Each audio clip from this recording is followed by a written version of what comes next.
dar continuidade ao grupo aqui, não é? Do Handbook of Item Response Theory. Eu estou me sentindo muito honrado aqui de fazer a segunda apresentação do grupo. E não sou tão experto assim nessas questões. Minha ideia de entrar no grupo é poder, claro, estudar junto com vocês, aprender essas questões. Como o Danilo falou, bom, tive alguma experiência com esse modelo Hash. Eu queria falar um pouco dessa experiência também, um pouco antes da gente ver o material que está no livro, né, que é o capítulo 3, então, modelo Hash. É um capítulo muito sucinto, muito breve. O próprio autor, esse Matias, ele diz que não é o objetivo dar uma visão muito ampla, não é, do modelo. Ele indica outras fontes, outra bibliografia. Aqui ele vai se preocupar em falar sobre as questões de estimativa do parâmetro e os ajustes do modelo. Então, lembrando que o livro todo que a gente está vendo trata disso, de modelos, não é? E o modelo Hash, sem dúvida, é um modelo importante a ser considerado. Bom, para quem quiser buscar mais informações sobre a análise Hash, recomendo que visite essa página, né? www.winsteps.com, que tem informação toda, não é? De cursos, livros, o próprio software, não é? O WinSteps. E, enfim, vocês vão achar muitas informações nessa página. Existe também uma publicação específica, não é, para análise Hash, essa Journal of Applied Measurement. É importante a gente saber, então, onde publicar, não é, os trabalhos relacionados a esse tipo de modelo. Bom, deixa eu mudar aqui a posição da minha janela e aqui mostrar. Bom, primeiramente, o meu contato com esse modelo, queria falar um pouco dessa minha experiência. Né? Para quem não me conhece, eu comecei já falando com o Luiz e com o Danilo, são colegas, mas para quem não me conhece, meu nome então é Gilberto, eu sou psicólogo. Importante que diga, porque, enfim, não sou matemático, nem estatístico, nem de outra área, sou psicólogo.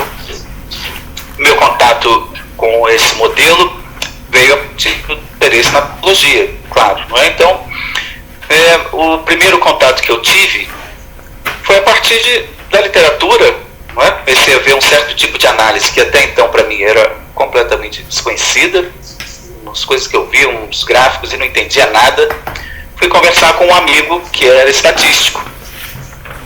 E o cara ficou todo animado, porque ele tinha voltado há pouco de um curso em Chicago, um curso com o Benjamin Wright, e me mostrou esse livro aí, vermelho, o Best Test Design, não é? E foi o meu primeiro contato, então, com a análise Hash, isso aí na década de 90. Bom, e a partir daí, então, achei muito bacana, eu fiquei encantado com a ideia, realmente, do modelo, não é? E de como aplicar isso nas questões clínicas. E no momento eu estava desenvolvendo um protocolo, um teste para avaliação de função motora fina, né, habilidade com as mãos. E então esse foi o livro que eu tive contato inicialmente, o Best Test Design, que é uma introdução, né, um livro muito básico, e ele fala basicamente de como você executar alguns passos, né, os procedimentos. É um livro prático, na versão anterior até a esse programa, que é o WinSteps. Então era um programa chamado Big Steps, que rodava em DOS. Não é? Hoje em dia nem é possível mais rodar esse programa com a versão atual do Windows. Não é? A partir do Windows 7 já não é mais possível rodar nada em DOS. Windows 8, eu acho. Muito bem, é claro que existem outros livros importantes. Esse é um outro livro que eu conheci também, no Applying the Hash Model, o Hash Model. Vamos convencionar que a gente vai chamar tudo do Hash, concordo com o Danilo. Tem mais a ver com a origem do autor, não é? Hash. Muito bem, e outros livros, é claro, vocês vão ver que há uma vasta literatura que mostram, né, parte são manuais que, enfim, mostram a questão prática de como executar as análises, e alguns outros livros de aplicação do modelo. Bom, vou fazer uma introdução que é um pouco maior do que o que está lá no capítulo, que a gente já vai voltar ao capítulo 3, então, do livro que a gente está vendo. Como eu disse, o capítulo é muito sucinto, não é? Quem teve curiosidade de abrir e dar uma folhada, se deparou com um monte de fórmula matemática, um monte de letrinha que eu não sei nem dizer o nome. Eu acho que fica confuso entender alguma coisa ali do modelo, ou basicamente como é, não é? Então vou tentar falar disso. Deixa eu pular aqui um pouco o slide e mostrar um pouco um dos primeiros trabalhos que eu vi e que me chamou a atenção. É um trabalho de um grupo de fisioterapeutas, né, comparando o desempenho de crianças com paralisia cerebral com crianças normais. Então eles falavam nesse trabalho em se fazer uma calibração de um protocolo que já é conhecido na literatura, né, a escala FIM infantil, então o IFIM. E, poxa, eu fiquei realmente encantado com a ideia. É uma, digamos assim, é um tipo de explicação, um modelo muito elegante que me pareceu, nessa tentativa de explicar a dificuldade do item relacionada à habilidade de quem está respondendo. Não é?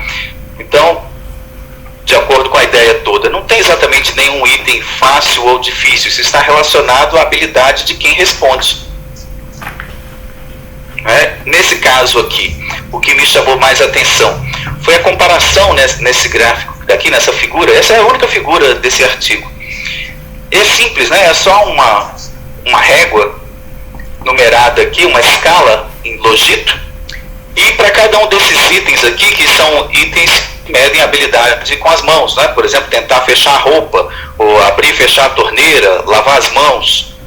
Ele comparou lado a lado crianças com desenvolvimento normal e crianças com paralisia cerebral. Isso foi o que mais me chamou a atenção. Então, a gente pode ver aqui no item que está mais abaixo nessa escala, não, que está mais abaixo, então indica a baixa dificuldade. E à medida em que sobe aqui a escala, de 25 até 85, aumenta a dificuldade, né, do item. O número que está entre parênteses, depois de cada item, indica então a dificuldade, não é? O logito. Então, comparando esses dois grupos, veja que tenta fechar a roupa tem a mesma dificuldade, digamos assim, para crianças com paralisia cerebral ou crianças com desenvolvimento normal. Para as crianças normais, que estão à esquerda da figura, lavar as mãos tem uma dificuldade semelhante a essa, do tentar fechar a roupa. Mas para as crianças que têm paralisia cerebral, você veja que lavar as mãos já vai lá para o meio da escala, não é? Tem o valor ali 47 e não 27, como a esquerda.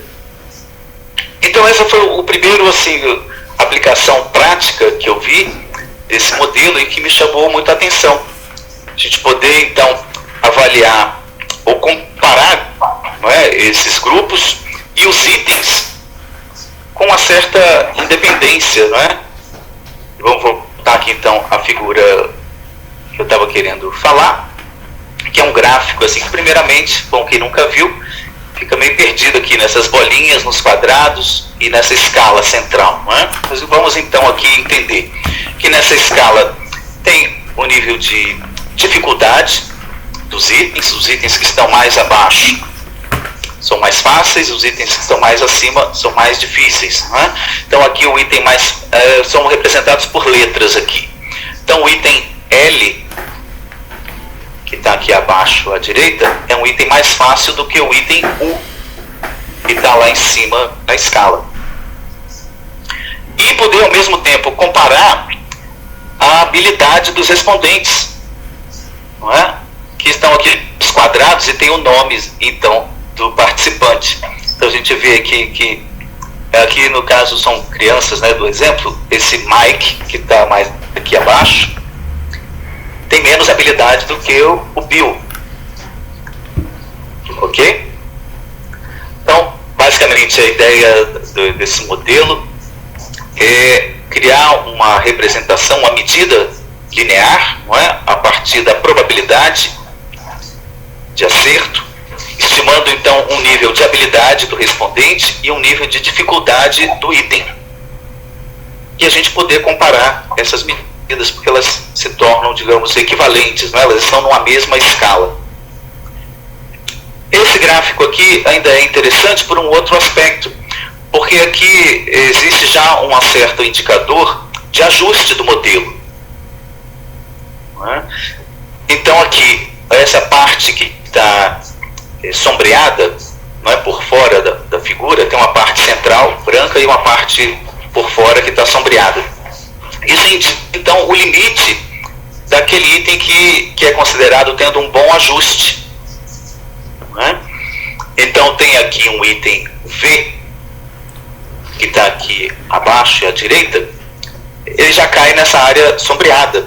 Quer dizer, é um item que talvez é um item que não tem um bom ajuste, não é? É um item menos confiável. Então aqueles itens que estão ali na parte central branca são tidos como mais confiáveis para a medida. E a mesma coisa em relação aos participantes, ou seja, essa estimativa que foi feita da menina aqui, Betty, como ela cai nessa parte sombreada, é uma estimativa menos fidedigna, não é, da capacidade dela, menos, enfim, confiável da capacidade. Então, de uma forma, é o que me chama mais atenção no modelo Rasch, não é? E a gente vai discutir isso agora com mais profundidade, as questões dos parâmetros, mas é essa simplicidade, não é, do modelo. Isso já responde muitas das questões com as quais a gente se depara na psicologia. Então, voltando ao que o Danilo falou no outro encontro, bom, é um modelo de um parâmetro, não é? E a gente tem modelo com muitos outros parâmetros. Então, esse é um modelo que seria um modelo simples, mas em muitas situações ele é o suficiente para responder as questões que a gente está investigando. Muito bem, seguindo aqui, bom, tem um outro exemplo de um mapa, né, de como o teste, de como o resultado da análise é produzida, né, no WinSteps mesmo. Então eu tenho aqui, eu costumava fazer a análise Rasch nas provas que eu aplicava como professor de psicologia, que é uma prova então de processos cognitivos, de processos básicos. Então eu tenho à esquerda dessa linha tracejada, o que está representado por um X são participantes. E à direita tem o número do item, não é? O item da prova que foi, enfim, que foi analisado. Então aqui eu posso ter uma ideia do nível de dificuldade do item, não é? Se ele corresponde ao nível de habilidade dos respondentes. Eu tenho aqui, por exemplo, 5 itens difíceis. São esses itens que estão acima, não é, do respondente mais habilidoso, digamos assim. Então a probabilidade de acerto desses itens é menor do que esses outros 12 itens que são considerados fáceis, que são os itens que estão abaixo da habilidade do respondente que tem menos habilidade, digamos assim, que está mais abaixo na escala, não é? E grande parte dos itens então se distribui nessa faixa aqui que corresponde à habilidade dos respondentes. Isso penso que é extremamente útil, um tipo de análise que eu fazia rapidamente, né? Uma prova, então, o resultado para isso é um dicotômico, né? Erro, acerto, 0, 1. Eu produzia isso rapidamente, me foi muito útil na produção, então, na elaboração das avaliações. Em grande medida, essa era a proposta original do George Rasch, não é? Esse tipo de aplicação. Então, o modelo se aplica a essas situações em que você tem várias medidas, não é, para uma mesma habilidade, digamos. Ele dá um exemplo assim, motor, não é? Se você está fazendo a medida de um atleta, não é? Ele está arremessando, por exemplo, uma bola, né, no cesto, um arremesso de basquete, ou uma tarefa que seja repetitiva. Então você tem vários itens para medir aquela habilidade, que poderia ser, né, coordenação motora, gente pode pensar também nas questões cognitivas, não é? Enfim, você repete vários itens, ou tem várias observações para estimar aquela habilidade. Então o modelo Rasch originalmente se encaixa bem, ou foi proposto tendo esse contexto, não é, em mente. Bom, é possível fazer então essa curva característica do teste, não é, que indica então qual é a probabilidade de acerto de um dado item, dado aquele nível de habilidade do respondente. É isso que a gente procura determinar. Ok? Bom, eu não sei se estou falando alguma coisa muito óbvia ou não. Queria dar só uma ideia assim, de como é que eu vejo o modelo, né, e ao que ele se aplica. No nosso capítulo aqui então, sobre o modelo Rasch, ele faz uma introdução que é muito breve. Vocês veem aqui já pelo índice aqui, que é uma página ou duas de introdução e apresentação do modelo. E a gente vamos aqui falar então na visão aqui desse autor. Fui destacando diretamente da parte do livro, não sei se vocês estão aí acompanhando o próprio livro ou não. Não me preocupei em traduzir nada, enfim, a gente vai conversando o que não ficar claro. Então, é possível você comparar, não é, os respondentes de um teste, okay? É possível você comparar também os itens desse teste, e é possível comparar itens com os respondentes, porque você transforma tudo numa medida que é, digamos assim, comparável, ok? A partir então da probabilidade de acerto em cada item. Um item é mais fácil ou mais difícil, dada a probabilidade de acerto naquele teste. E um respondente é mais habilidoso ou menos habilidoso, dado a pontuação geral e a capacidade dele de acertar aqueles itens. Isso é simples, eu não sei se parece óbvio para todo mundo, mas isso é o que é mais interessante para mim, esse modelo. Existem algumas outras possibilidades aqui também, que é de comparar, então, respondentes que não fizeram todos os itens de um mesmo teste. Não é? Nesse processo, então, de obtenção dessa medida, desses parâmetros, é possível, então, você fazer uma certa ancoragem ou ter como parâmetro um item comum entre os respondentes, mas eles não precisam ter feito exatamente o mesmo teste. Então, a partir de alguns itens comuns, é possível você comparar amostras, não é, que responderam, independentes, que responderam a testes diferentes. Isso é interessante. Um outro aspecto que também, para mim, é característico do modelo, eu não encontrei aqui no capítulo, mas é a questão do diff, não é, do funcionamento diferencial do item.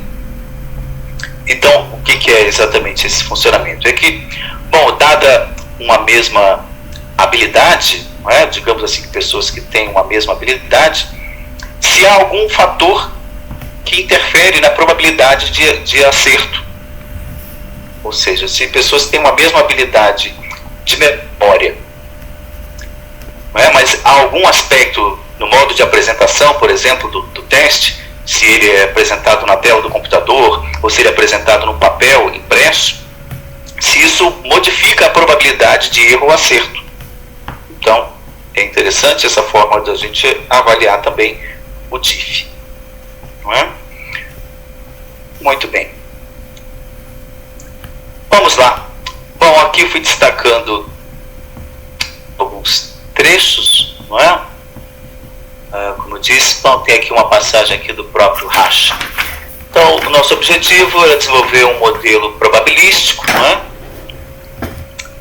A partir da qual a população que pode ser ignorada, não é? Independente da população. Você avalia, então, qual é a probabilidade daquele item, de acerto, ou erro, ou dificuldade, independente de quem está respondendo.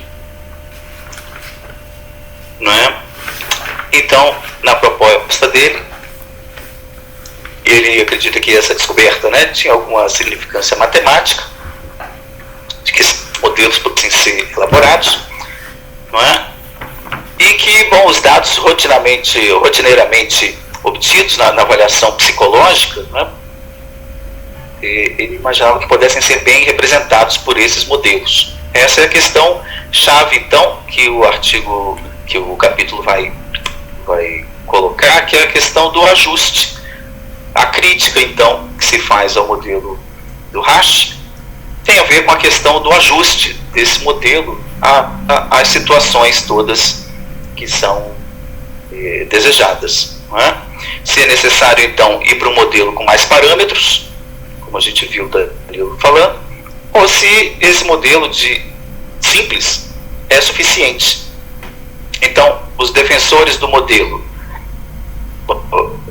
claro, nem toda assim, a ideia original, a elegância do modelo de ser simples, não é? Mas a crítica que se faz é isso, é que ele é simples demais. Muito bem. Bom, essa questão vamos mudar aqui, essa separação do parâmetro, não é? Essa objetividade específica, ou seja, essa independência da população ou do dado que foi obtido para você estimar a dificuldade do item. O que eu descobri, que eu também não sabia, que isso não é comum nos outros modelos com mais parâmetros. Ou seja, o fato de ter mais parâmetros, na verdade, modifica essa assunção, não é, da independência da amostra. Ok? Então, nesse ponto aqui, o autor coloca alguns pontos que me parecem certa vantagem do modelo ser mais simples.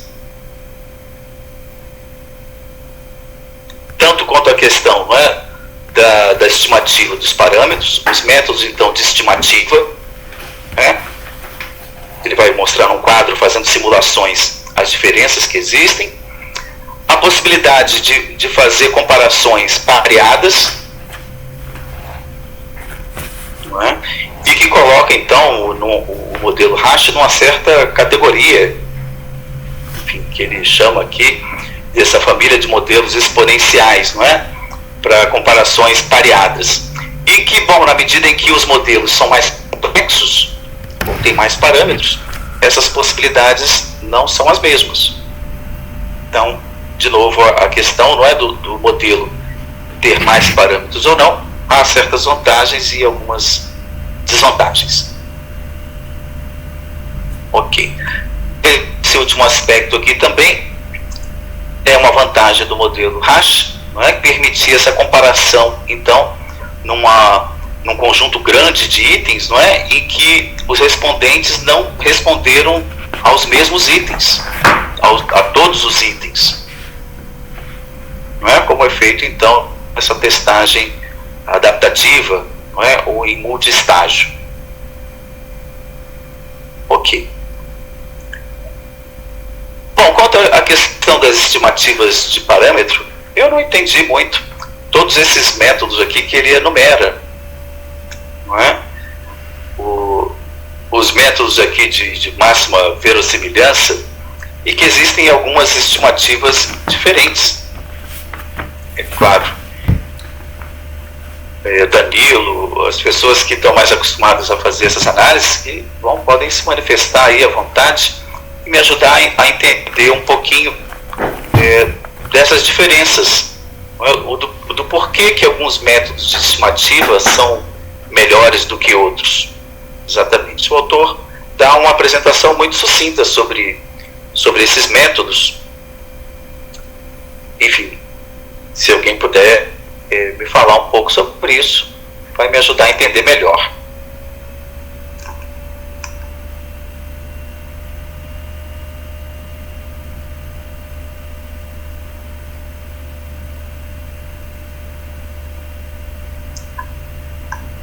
Bom, a gente pode fazer a discussão em seguida, não é?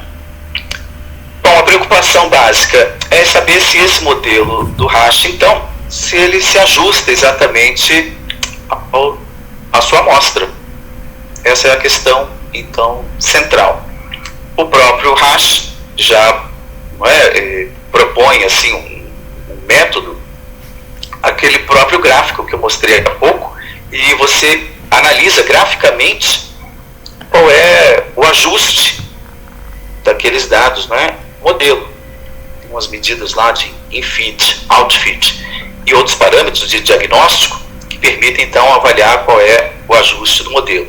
Alguns outros autores, como o Andersen, propõem métodos mais rigorosos, de checagem, então, de teste do modelo. Bom, basicamente tem a ver com subamostras, que são feitas daquele grupo. Alguns propõem a partir do score total, ou a partir de outras variáveis, como nível de educação, ou sexo, enfim. E checar essas hipóteses, de unidimensionalidade e de uma medida geral de ajuste realmente do modelo aos dados. Essa parece ser, então, a questão crítica e principal, do ajuste, então, do modelo Rasch àquele análise que está sendo feita. Bom, existem várias propostas, todas elas checam, então, subamostras, Normalmente você divide a amostra, faz um split em 2 ou mais grupos, basicamente todos falam disso. E os autores, então, têm métodos um pouco mais rigorosos ou refinados, tem ali uns 3 ou 4 formas de checagem, então, de ajuste do modelo.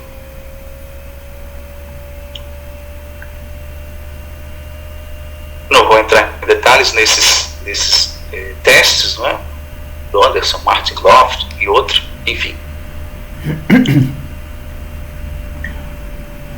Bom, a questão toda, então, importante aqui que eles colocam é esse efeito do mau ajuste do modelo, do misfit. Então, eles fizeram aqui uma análise, A conclusão deles é que, se você chegar por algum desses métodos a uma conclusão de que o modelo não se adequa bem aos seus dados, existem outras alternativas, Inclusive aqueles modelos logísticos de um parâmetro, como o Danilo falou, e que não tinha ficado muito claro ainda para mim, o modelo de um parâmetro é a própria análise Rasch ou não? E não necessariamente, Não necessariamente. Então, caso por algum desses métodos você não encontre um ajuste adequado, existem então essas alternativas de modelos de um parâmetro, que não são exatamente análise Rasch. Bom, na parte, o autor dá um exemplo prático disso tudo que ele está falando, das preocupações com a questão do ajuste do modelo, fazendo uma simulação. Então ele pega dados aqui de uma certa análise, é o que ele chama de verdade, Esses 10 itens dessa primeira coluna, o truth, o que seria a verdade, e depois ele executa umas simulações com métodos diferentes de estimativa dos parâmetros. As siglas não ficam claras para mim, CML, LLCA, JML, enfim, são aqueles todos que estavam aqui, Joint Maximum Likelihood, Maximum Marginal Likelihood, e, enfim, eu não entro muito nesses detalhes, porque isso não me diz muita coisa. Ok? Mas o importante aqui, então, simulando esses dados por métodos de estimativa diferentes, há um certo, digamos assim, tem aqui a comparação no gráfico, Então o parâmetro verdadeiro é o que está aqui com esse losango, e as outras técnicas aqui, o Joint Maximum Likelihood é o que aparece aqui no quadrado. Veja que há alguma divergência em algum nível, de acordo com a técnica que é usada para a estimativa. O que é interessante, isso não é exclusivo do modelo Rasch, mas a possibilidade de fazer simulações desses dados é interessante, não é? A partir dos parâmetros, então, de dificuldade e da distribuição numa certa amostra, é possível você simular bancos. Você pode, então, ter uma certa estimativa e variar a técnica do parâmetro com simulações que podem ser feitas a partir desses dados.